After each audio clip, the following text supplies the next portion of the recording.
you're like, "Oh, man, this is a lot more than I kind of bargained for." No, I wouldn't say like more than I bargained for. You definitely have some like oh shit moments, but that was kind of like more on the cooler training where, a lot of times when you're in training, you'd hear people say like this isn't Call of Duty and they'd always refer to Black Ops. This isn't Black Ops. We're not doing cool shit. And there's some moments when you're doing like Black Ops stuff, like you play in the video game and it's like surreal. I grew up in the Black Ops era. So there was definitely some moments in training, like when all the lights are out on the plane and you only have green lights and you look around, everyone's kitted up and we're coming and the doors open and ice cold air is in the C-130 or something. And you start watching dudes leave the aircraft under the green light. You're like, man, this is like Black Ops. This is pretty cool. Right, right, right.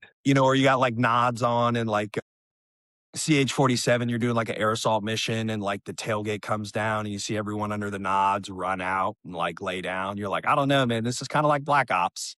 So, but that stuff's the lipstick stuff, there's moments like that. But no, I wouldn't say too overwhelming. If you have good cadre or good chain of command, ideally they just mentally prepare you for all that. You've walked, run, and, sprinted the course beforehand 1,000 times in every different facet. So getting there on like game day isn't like a guessing procedure.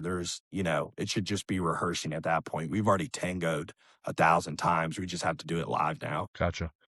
There's this phrase, and there's a number of things I like about Bruce Lee where he says, "I don't really fear someone that's practiced 1,000 different kicks. I fear someone that's practiced one kick 1,000 times."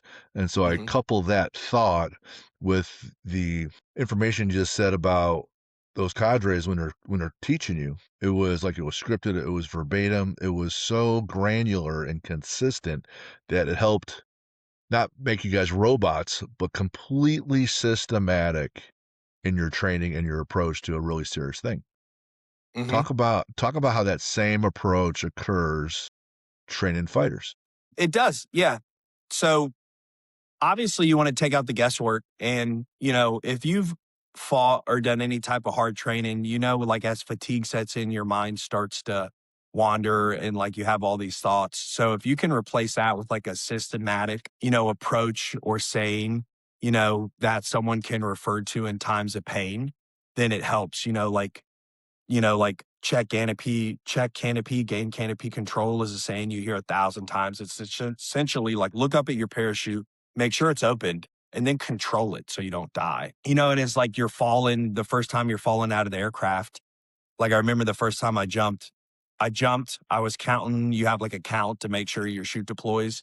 I counted and then I immediately looked up because we had done it so many times, but if they would all probably been saying different things or not doing it so systematically, then it's not such a system. With fighters, I think it's the same way. I would just say like fighting's different. You have to tailor it because like this program was like, if you want to be a paratrooper, you're going to do it our way or you're not going to do it. And fighters, you can have a coach who can make almost anyone a good fighter.